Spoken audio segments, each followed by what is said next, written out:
Привет, друзья! Всем привет! С вами Макс. И с вами Юля. Сегодня мы хотим обсудить такую вещь, как цифровые услуги в России. Да? Да. Что такое цифровые услуги, Юля? Это те услуги, которые ты можешь получить через интернет.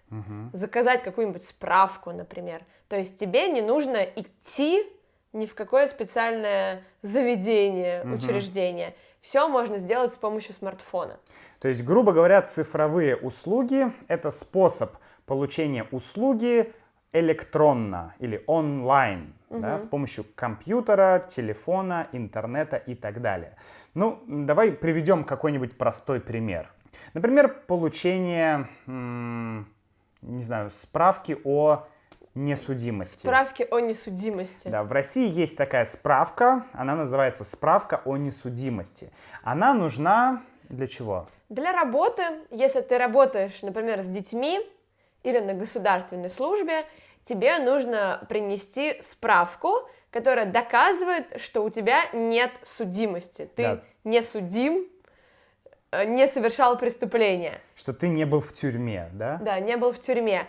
И раньше, я помню, поскольку я много работала с детьми, мне постоянно нужно было приносить эти справки, и вот лет 10 назад тебе нужно было ехать в одно единственное место в твоем городе, где дают эти справки, записываться, через 30 дней приезжать еще раз, чтобы справку получить.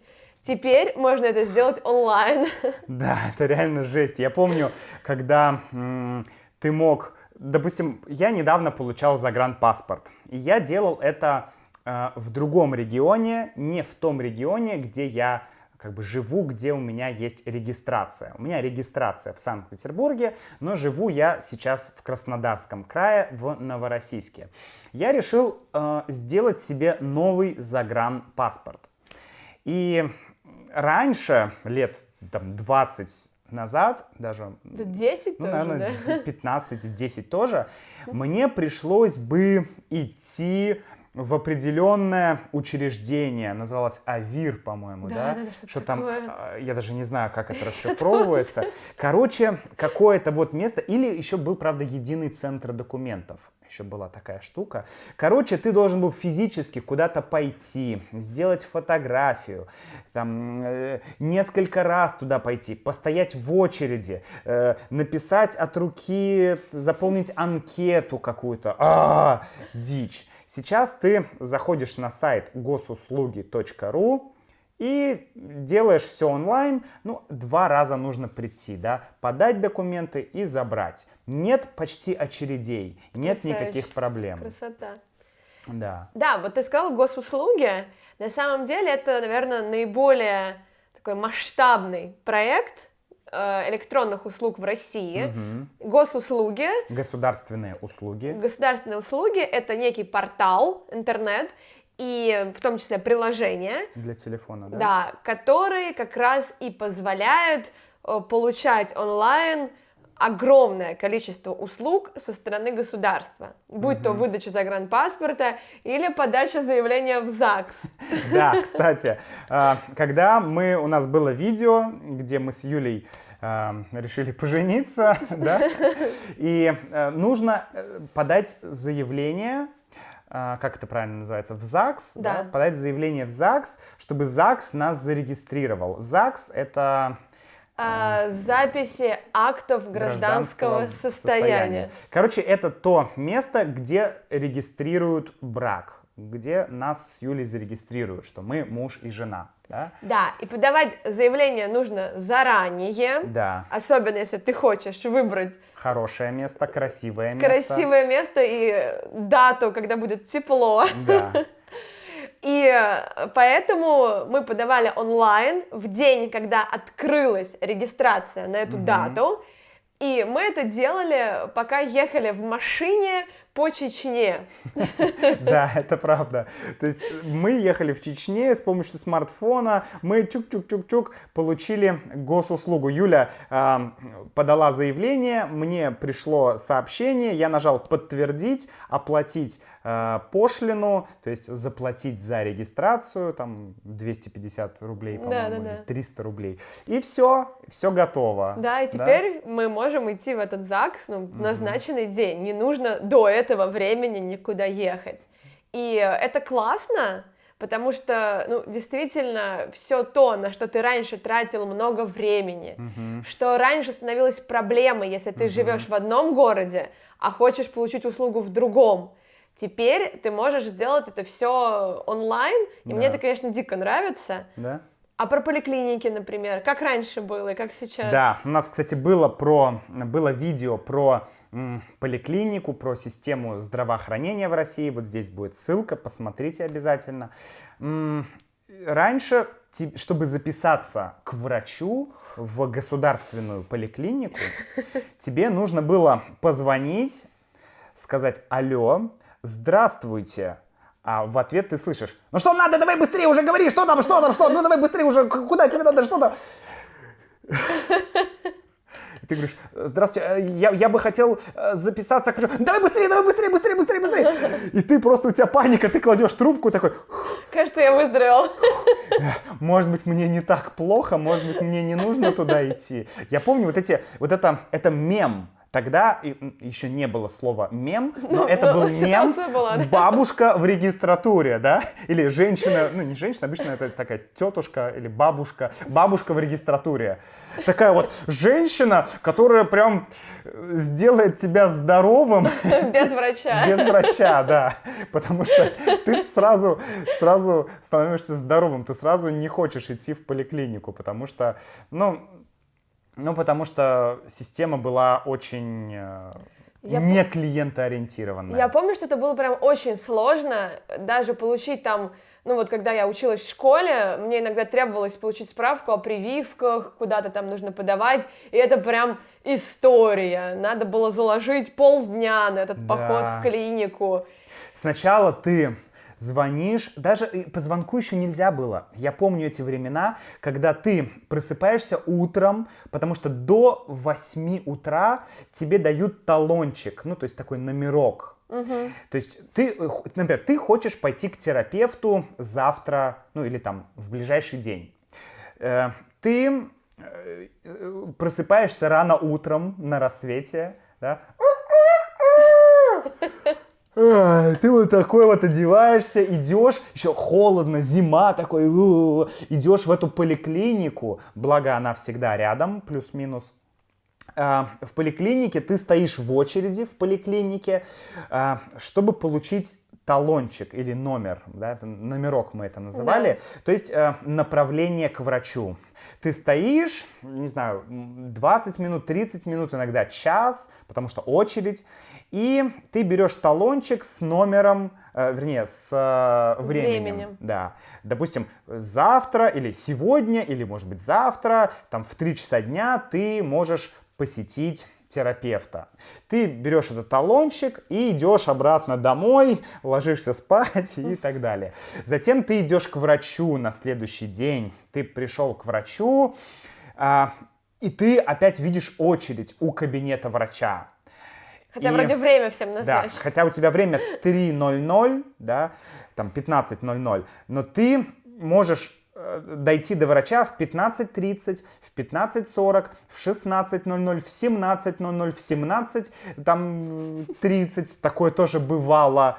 Иногда ты просто ждешь, и вокруг люди, все что-то говорят, все что-то там толкаются, я первый, я второй.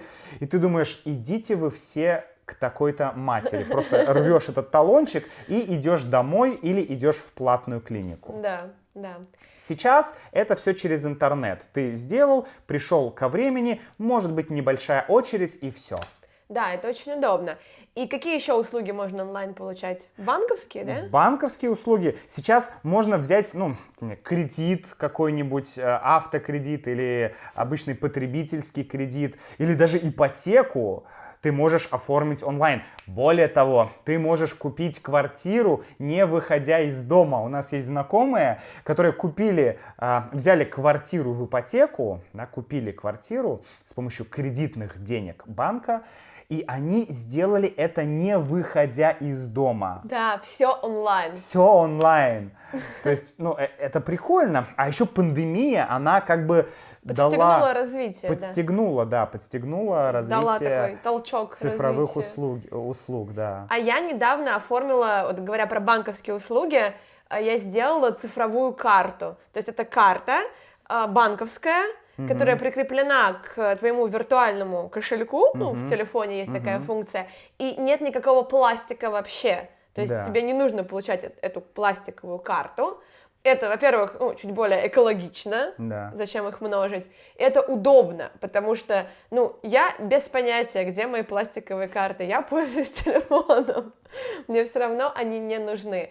И, это круто. Есть ли какие-то минусы, как ты думаешь, у этого?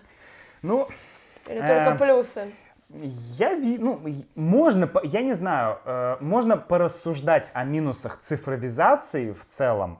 Но, во-первых, цифровизация всегда связана с большим контролем. То есть, как бы большой брат с тебя смотрит и контролирует. То есть, все, с одной стороны, становится более прозрачно, более понятно, но с другой стороны, все как бы становится чуть более контролируемо.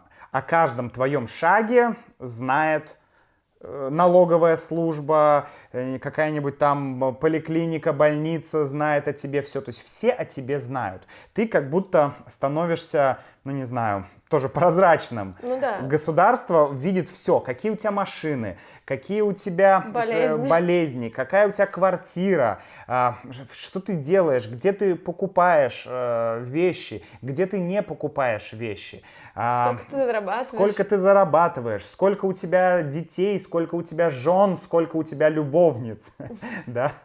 Вот. То есть все государство о тебе знает. И, для кого-то это не является проблемой. Для кого-то это неприятно. Осознавать, что о тебе все знают. Плюс еще есть один риск. Есть риск того, что эта информация о тебе, вся вот эта про жен, любовниц и собак, может попасть в руки мошенников, злоумышленников. Да. То есть одно дело, если это все, как-то, я не знаю, хранится в твоем кабинете госуслуг, там, в клиниках, в налоговых, но если мошенники получат такой доступ к информации. Если мошенники получат доступ к твоему аккаунту на госуслугах, то они будут знать все.